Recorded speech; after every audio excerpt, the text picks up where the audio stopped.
নমস্কাৰ, মই মজিদ। বন্ধুসকল, বলগতে চাওক আজি 9টা গুৰুত্বপূৰ্ণ খবৰ। প্ৰথমটো খবৰ, অৰুণোদয় আঁচনিৰ পৰা নাম কটা গ'ল ৰাজ্যৰ হাজাৰ হাজাৰ মহিলাৰ। ৰাজ্যৰ জিলাই জিলাই কৰ্তন হৈছে শ শ মহিলাৰ নাম, আৰু কৰ্তন হোৱা মহিলাসকলে ৰাজপথত ওলাই আহি সাব্যস্ত কৰিছে প্ৰতিবাদ। দীৰ্ঘদিন ধৰি অৰুণোদয় আঁচনিৰ ধন পাই থকাৰ পিছত কিয় হঠাৎ নাম কটা গ'ল, আৰু ইয়াক লৈ চৰকাৰৰ বিৰুদ্ধে তীব্ৰ ক্ষোভ হিতাধিকাৰীৰ। আপোনাৰ নামো কৰ্তন হৈছে নেকি? যোৱা মাহত আপুনি অৰুণোদয় টকা পাইছেনে নাই কমেণ্টত জনাওক। অৰুণোদয় আঁচনিৰ পৰা নাম কটা গ'ল ৰাজ্যৰ শ শ মহিলাৰ। জিলাই জিলাই মহিলাৰ প্ৰতিবাদ। দীৰ্ঘদিন ধৰি অৰুণোদয় পাই থকাৰ পিছত হঠাৎ কিয় নাম কটা গ'ল? নাম কটা যোৱাৰ পিছতেই শ শ মহিলা ওলাই আহিছে ৰাজপথলৈ। মৰিয়নিত বহু দৰিদ্ৰ হিতাধিকাৰীৰ নাম কটা গ'ল অৰুণোদয় আঁচনিৰ পৰা। যোগ্য হিতাধিকাৰীৰ বিপৰীতে অযোগ্য হিতাধিকাৰী এই আঁচনিৰ তালিকাত নাম অন্তৰ্ভুক্ত হোৱাৰ অভিযোগ, আৰু এই সন্দৰ্ভত অভিযোগৰ আঙুলি উঠাইছে পঞ্চায়ত সভাপতি আৰু নেতা কৰ্মীৰ বিৰুদ্ধে। মৰিয়নি সমষ্টিৰ 56 নং দক্ষিণ কৰঙা গাঁও পঞ্চায়তৰ মহিলাৰ প্ৰতিবাদ, আৰু ইফালে মৈৰাবাৰীৰ বৰচাপৰি পঞ্চায়ততো নাম কটা গ'ল বহু মহিলাৰ, আৰু নাম কৰ্তন হোৱাৰ পিছতেই ৰাজপথত মহিলাৰ প্ৰতিবাদ।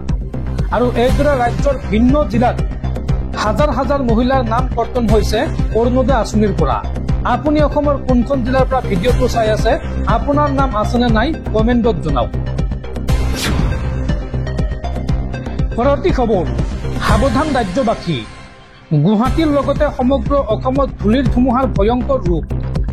উশাহ বন্ধ হোৱাৰ উপক্ৰম হৈছে গুৱাহাটী মহানগৰবাসীৰ।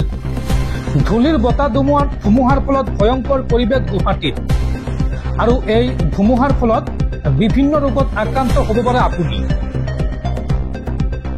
উশাহ বন্ধ হোৱাৰ উপক্ৰম হৈছে গুৱাহাটী মহানগৰবাসীৰ। ধূলিৰ বতাহ ধুমুহাই ভয়ংকৰ পৰিৱেশৰ সৃষ্টি কৰিছে গুৱাহাটীৰ লগতে সমগ্ৰ অসমত। অত্যন্ত প্ৰদূষিত হৈ পৰিছে গুৱাহাটীৰ বায়ুমণ্ডল। শুকান বতৰত ধূলিময় কৰি তুলিছে গুৱাহাটী। অত্যন্ত নিম্নগামী হৈছে গুৱাহাটীৰ বায়ুৰ মানসূচক। গড়চুক অঞ্চলত AQI পালেগৈ 250ৰ ঘৰ। গুৱাহাটীৰ অধিকাংশ অঞ্চলতে AQI 200ৰ ওপৰত, আৰু এনে পৰিস্থিতিত বিভিন্ন ৰোগত আক্ৰান্ত হ'ব পাৰে আপুনি। দেখা দিব পাৰে শ্বাস প্ৰশ্বাসজনিত সমস্যা, চকু আৰু চৰ্ম ৰোগে, লগতে জ্বৰ, পানী লগা বা আন সংক্ৰামক ৰোগে দেখা দিব পাৰে। গতিকে এনে পৰিস্থিতিত ঘৰৰ পৰা বাহিৰলৈ ওলালে পৰিধান কৰক মাস্ক। পৰৱৰ্তী খবৰ, দেশৰ নিৰ্বাচন আয়োগৰ গুৰুত্বপূৰ্ণ সিদ্ধান্ত। ভোটাৰ আইডি কাৰ্ডৰ সৈতে সংযোগ কৰিব লাগিব, অৰ্থাৎ লিংক কৰিব লাগিব আধাৰ কাৰ্ড।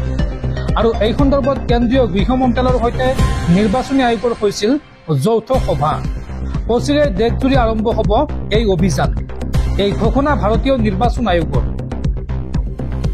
দৰ্শকসকল, আৰু বহুতো গুৰুত্বপূৰ্ণ খবৰ আছে। তাৰ আগতে আপোনাক জনাওঁ যে যদি আপুনি এতিয়ালৈকে এইটো ভিডিঅ'ত লাইক কৰা নাই, তেন্তে এতিয়াই ভিডিঅ'টোত লাইক কৰি দিয়ক। আৰু এনেকুৱা ধৰণৰ ভিডিঅ'সমূহ নিতৌ চাবলৈ চেনেলটো ছাবস্ক্ৰাইব কৰি কাষত থকা বেল আইকনটো প্ৰেছ কৰি ৰাখক। পৰৱৰ্তী খবৰ, বিলাসীপাৰাত বিধায়ক শামছুল হুদাৰ চূড়ান্ত অসভ্যালি। দলং নিৰ্মাণ কৰা মহৰীক সকলোৰে সন্মুখত প্ৰহাৰ কৰিলে বিধায়কগৰাকীয়ে।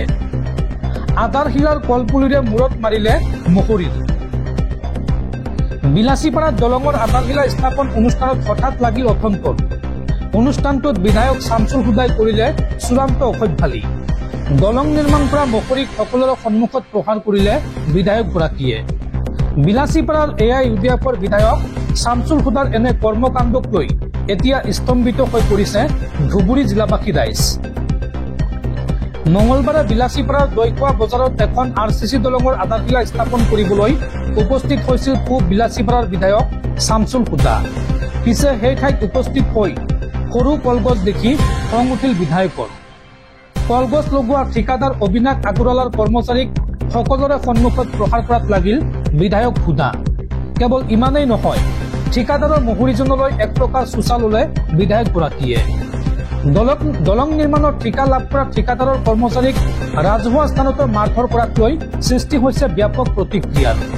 আধাৰশিলা স্থাপন অনুষ্ঠানত এনে কাণ্ডৰ পাছত জনপ্ৰতিনিধি শামছুল খুদাই কি প্ৰতিক্ৰিয়া প্ৰকাশ কৰে সেয়া হ'ব লক্ষণীয়।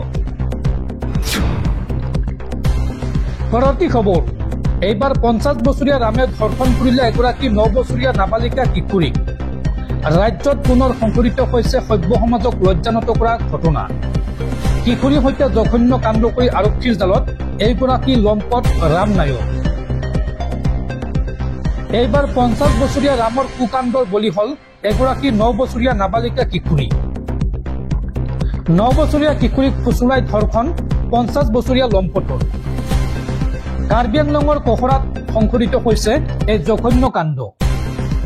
50 বছৰীয়া ৰাম নায়কে ধৰ্ষণ কৰে 9 বছৰীয়া কিশোৰীগৰাকীক। আৰু লম্পট ৰাম নায়ক বন বিভাগৰ এজন হাতী মাউল। পৰিয়ালৰ লোকৰ এজাহাৰৰ ভিত্তিত এতিয়া ৰাম নায়কক আটক কৰিছে আৰক্ষীয়ে। পৰৱৰ্তী খবৰ, ৰাজ্যত পুনৰ ভূমিকম্পৰ জোকাৰণি। 11 মিনিটৰ ব্যৱধানত অহা দুটাকৈ ভূমিকম্পত কঁপি উঠিল অসম তথা উত্তৰ পূৰ্বাঞ্চল। এফালে ধাৰাসাৰ বৰষুণ আৰু আনফালে ভূমিকম্পৰ ফলত খহি পৰিল পাহাৰ। পুনৰ ভূমিকম্পত কঁপি উঠিল উত্তৰ পূব। 18 মাৰ্চ তাৰিখে বিয়লি 1:07 আহে প্ৰথমটো ভূমিকম্প আৰু তাৰ পাছতে 1:18 আহে দ্বিতীয়টো ভূমিকম্প। ৰিক্টাৰ স্কেল অনুসৰি এই ভূমিকম্প দুটাৰ প্ৰাবল্য আছিল ক্ৰমে 3.8 আৰু 4.8। এই ভূমিকম্প দুটাৰ অভিকেন্দ্ৰ মণিপুৰ আৰু মণিপুৰ সীমান্তৰ ম্যানমাৰত। 11 মিনিটৰ ব্যৱধানত অহা দুটা ভূমিকম্পতে কঁপি উঠে অসম। প্ৰথমে মণিপুৰত অহা ভূমিকম্পটো সমতলতা 10 কিলোমিটাৰ গভীৰতা আৰু দ্বিতীয়টো ম্যানমাৰৰ ভূমিকম্পটোৰ কম্পনৰ অভিকেন্দ্ৰ সমতলৰ পৰা 110 কিলোমিটাৰ গভীৰতাত আছিল। দুটাকৈ ভূমিকম্পত এতিয়া পুনৰ শংকাত জনসাধাৰণ, কাৰণ এফালে ভূমিকম্প এফালে ধাৰাসাৰ বৰষুণ আৰু তাতে অসম মেঘালয় সীমান্তত ভূতৰ ওপৰত দানৱ পৰাতি ভূমিস্খলন। অসমৰ শিলচৰ বৰাক সংযোগী পথৰ মেঘালয়ৰ সোণাপুৰত ভয়ংকৰ ভূমিস্খলনৰ ঘটনা। সোণাপুৰ টানেলৰ সন্মুখত সংঘটিত হৈছে ভয়ংকৰ ভূমিস্খলনৰ ঘটনা।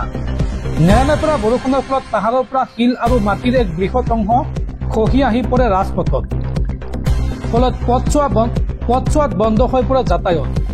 পথৰ দুয়োপাৰে আবদ্ধ হৈ পৰে শ যান বাহন আৰু পথ মুকলিৰ বাবে যুদ্ধকালীন তৎপৰতাৰে কাম কৰি আছে মেঘালয় প্ৰশাসনে। পৰৱৰ্তী খবৰ, পঞ্চায়ত নিৰ্বাচনৰ পূৰ্বে বিজেপিত পুনৰ মক্ষম আঘাত। বিটিচিৰ বিজেপিৰ পাৰিষদ তথা প্ৰাক্তন কাৰ্যবাহী সদস্য ৰেওৰেৱা নাৰ্জাৰীৰ পদত্যাগ। বিজেপিৰ পৰা পদত্যাগ ৰেওৰেৱা নাৰ্জাৰীৰ।